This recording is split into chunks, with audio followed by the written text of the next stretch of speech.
That's odd. I just got back in the room. I didn't even have time to put the mic back on. I wanted to test the other EMF meter, and it is going berserk. I have not seen this one reach that high.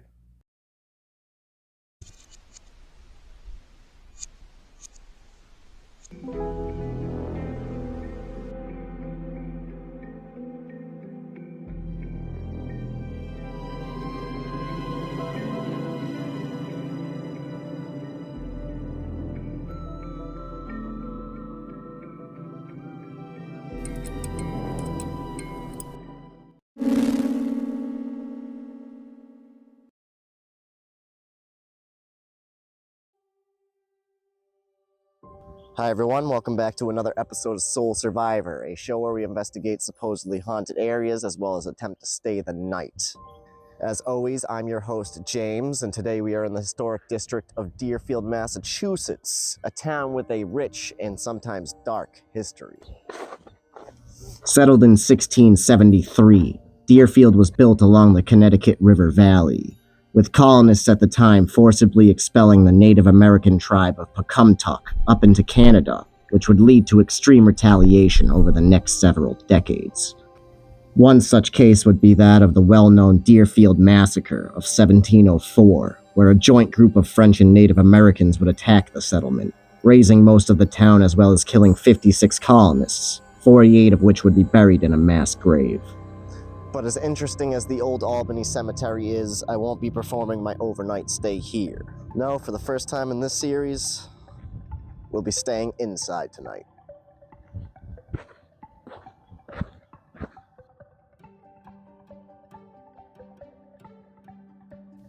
This is the Deerfield Inn. Located on Old Main Street in the historic district of town, the inn has welcomed travelers and guests alike since its construction in 1884, over 130 years ago. Offering 24 guest rooms as well as a tavern and restaurant, it's easy to see why some guests don't like to leave, and why others may even outright refuse. Because this inn is reportedly haunted. Several resident ghosts are said to roam these halls, with one spirit known as Herschel said to haunt room 148, moving guests' objects, shoving patrons and staff, as well as using a rocking chair located on the property. The final ghost reported to haunt the property is believed to be the former innkeeper, Cora Carlyle, who appears wearing a dressing gown with a chain of keys. Known for her bossy attitude, Cora will knock on patrons' doors and give guests light shoves. She has been seen in various parts of the building, including her former room, which I just so happen to be staying in for the night. The equipment we'll be testing this week is a staple of modern-day ghost hunters. The PSB-7 Spirit Box, a device that rapidly cycles through radio stations as a way to supposedly allow you to hear the voices of the dead.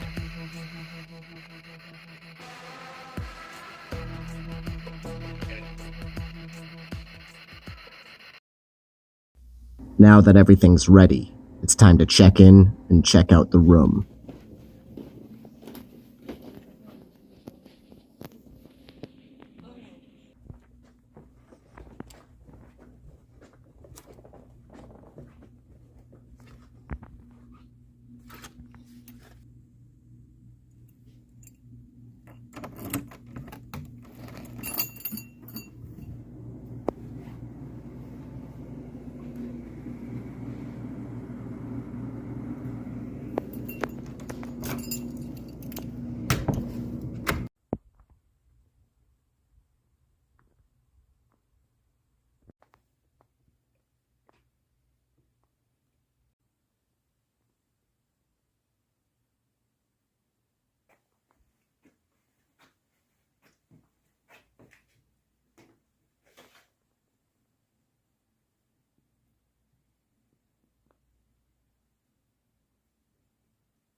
Okay, let's just get a little bit of a baseline with the EMF before we start things off tonight.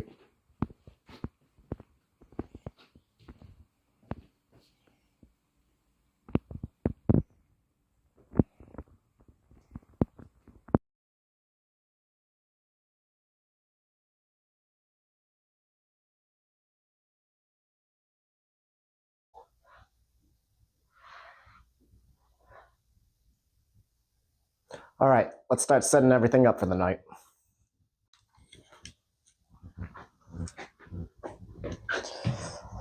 Well, I know I won't have to worry about my batteries draining at least. Okay. Set up one camera here in the bathroom.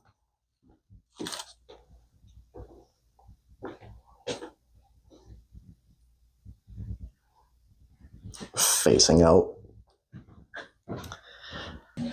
Just set that up like that.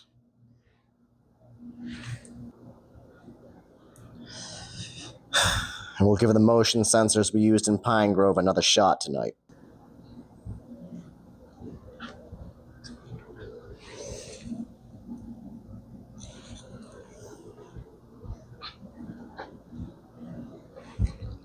Take one, put it down here on the ground.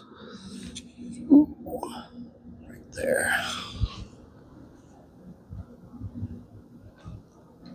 Then we'll put the last one right in front of the camera in the bathroom. Kill these lights.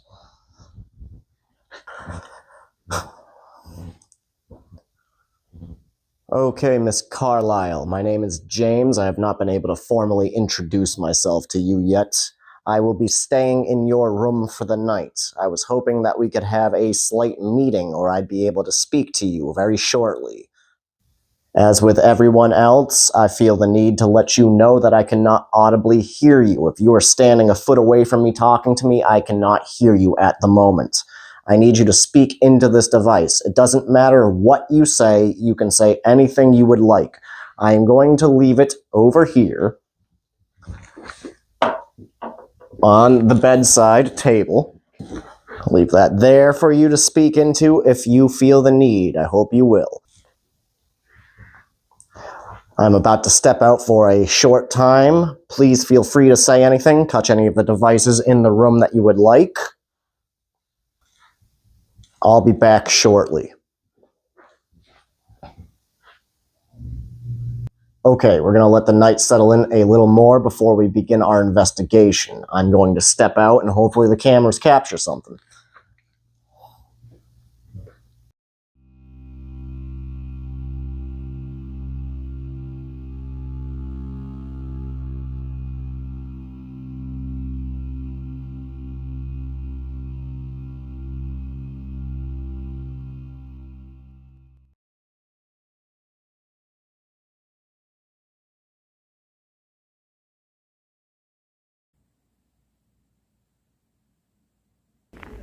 To kill time, I visit the inn's on-site restaurant Champney's to investigate completely different types of spirits. And after checking this fish to make sure it didn't still haunt its corporeal body, and another beer, I decide it's time to take a walk and check out the rest of the property.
So there's an interesting little snippet here about the former innkeeper, Cora Carlyle.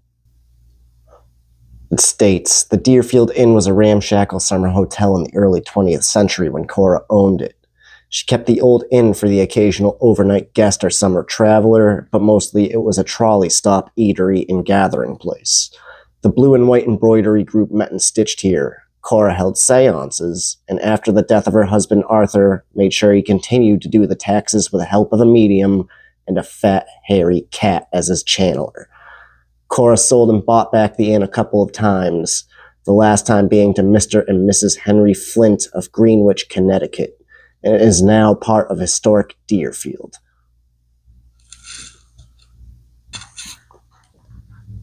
Seances, you say?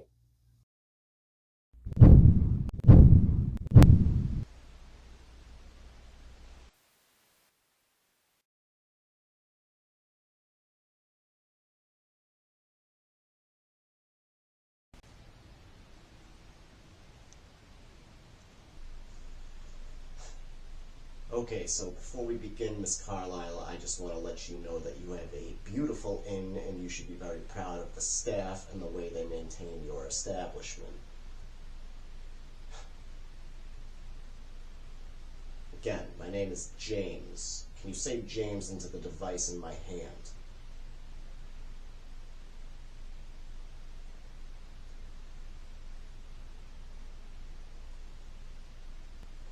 I heard you like to go throughout the building making noises such as knocking on the doors of guests. Can you knock on my door, please? Or make any sound at all?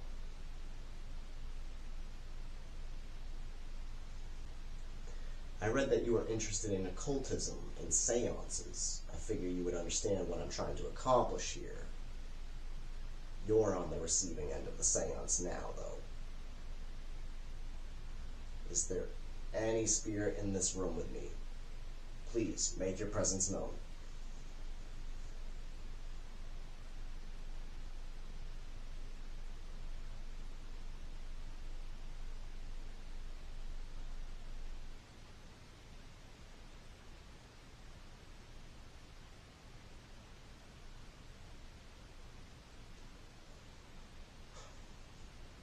A woman's been seen with a dress gown and a chain of keys on her waist. Cora, is that you?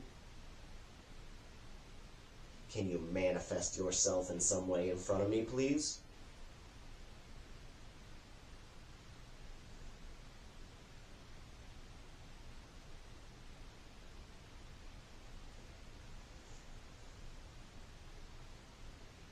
So I have a little white object in the bathroom on the floor to my left and on the bed. They will flash with a light if you go close enough to them. Can you please step near one of those? Trigger a light if you can.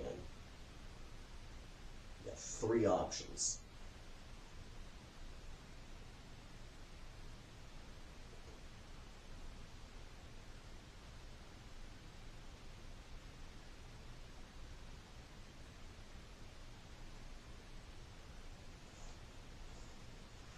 Okay, Miss Carlyle, thank you for your time. I will be back with you soon.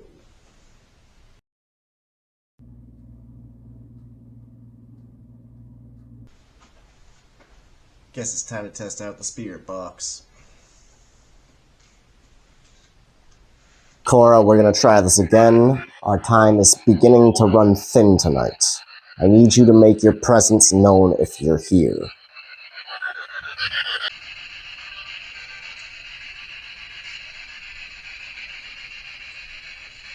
Try and speak through the device in my hand.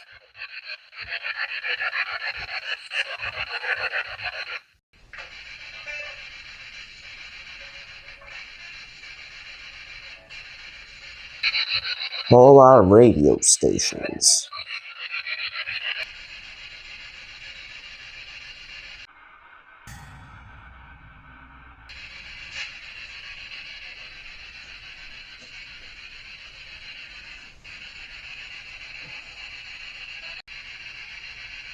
Okay, Cora, you left me no real choice.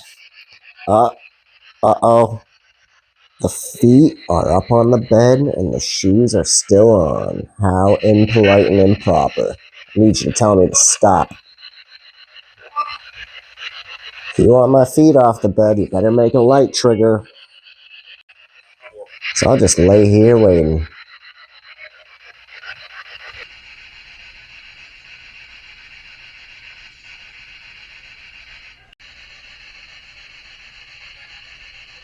Alright, well, I try the sweep backwards function. See if that changes anything.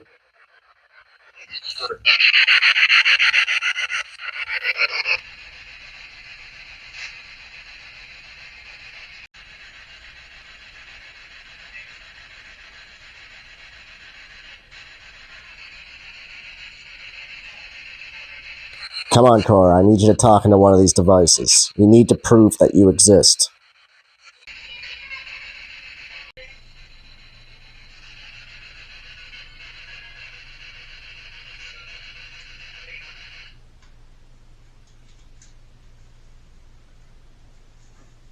So, it's been a pretty quiet night. No activity as far as I can tell. Why don't we rearrange these lights and cameras, go for another short walk to wrap up this investigation.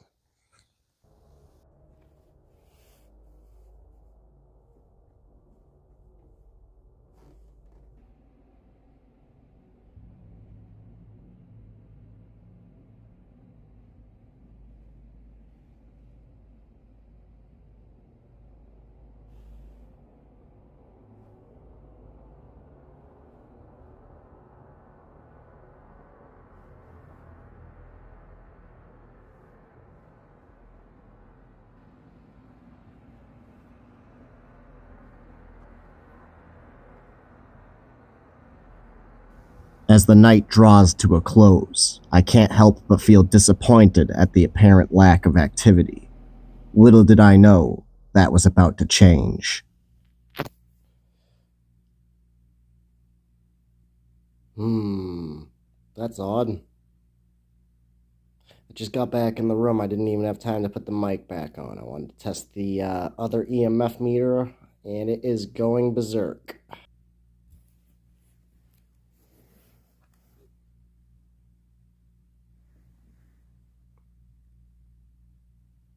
I have not seen this one reach that high.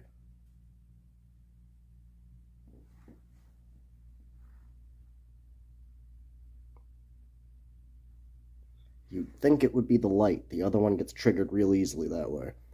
Hold on. I know I've shown you guys this before, but still. Granted, the milligauss isn't going up.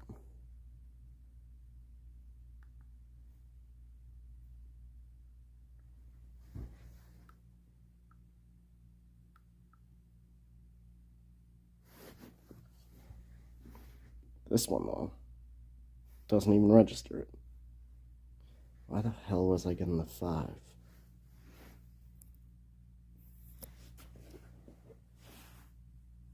Cora, are you here with me? Make this bar raise.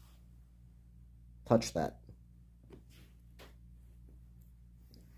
Cora, I want to see this red light lit up. Come on.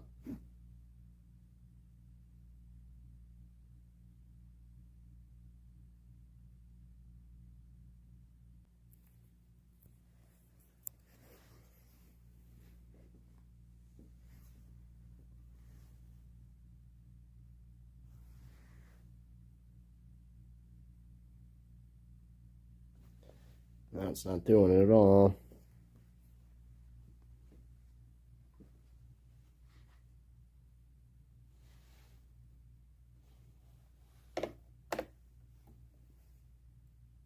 The hell is with this thing?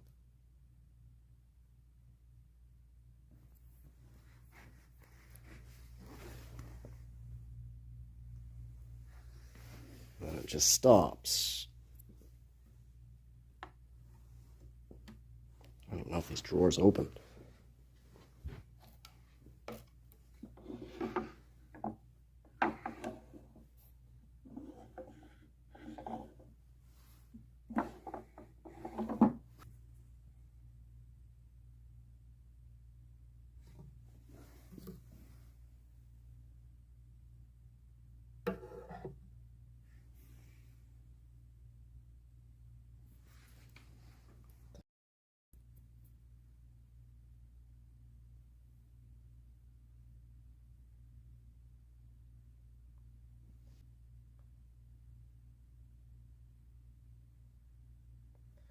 Okay.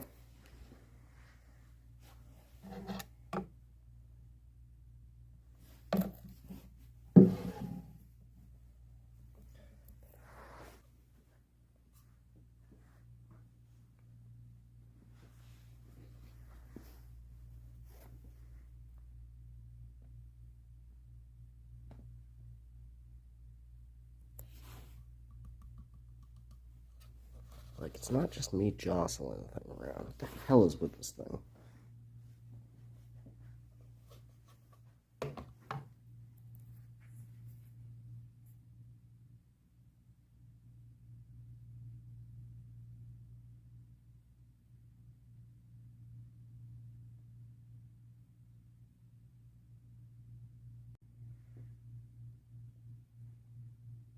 What are you picking up on?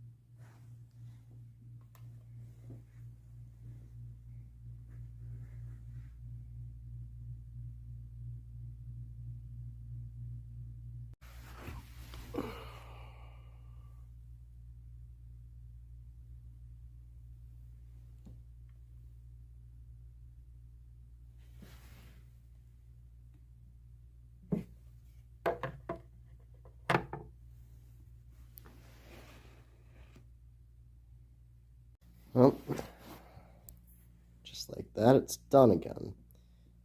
I don't know what's up with the drawer. I have a feeling I'm going to put it back in there and it's going to start doing that again.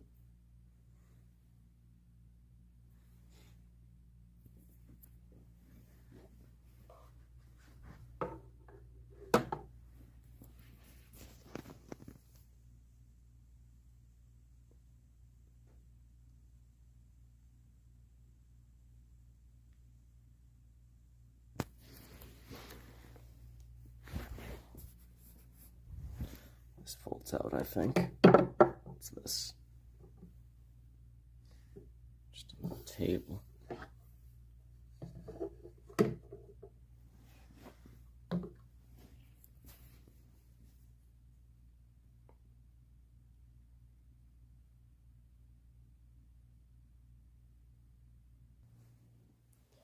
No idea what the hell that was. Let's just try out that good one more time.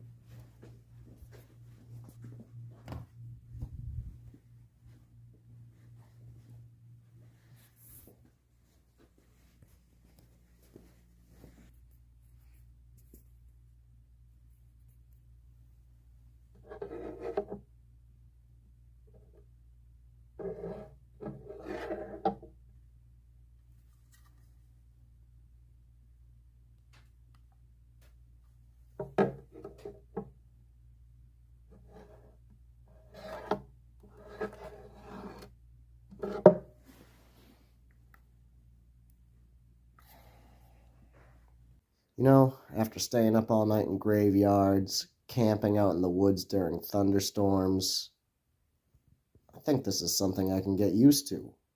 See you guys in the morning.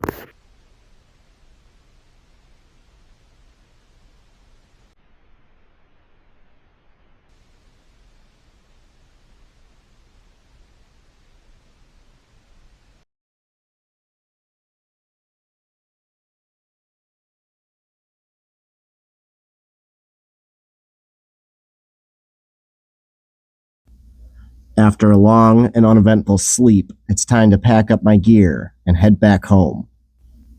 After the previous night's experience with the EMF meter, I'm interested to check out the rest of the evidence and see what else I may have caught.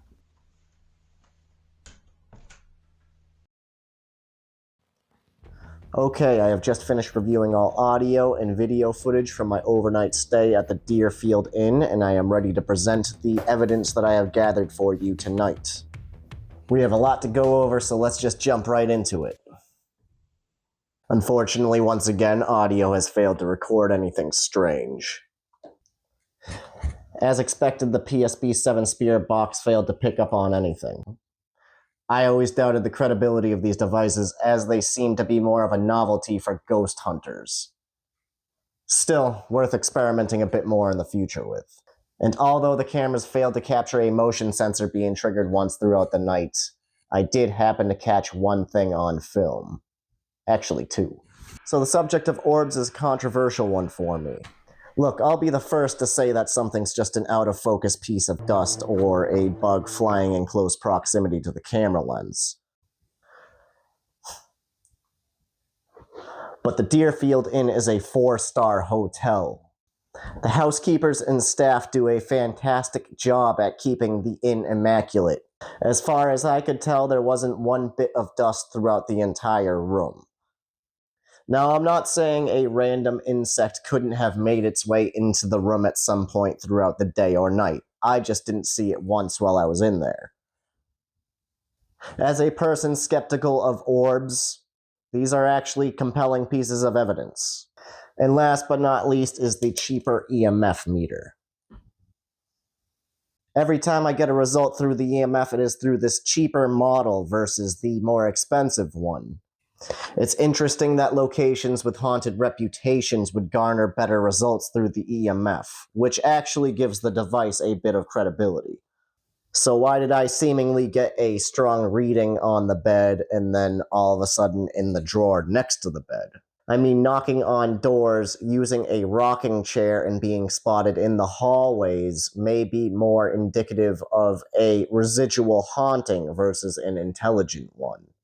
Maybe there was something somebody considered important held in that drawer at one time.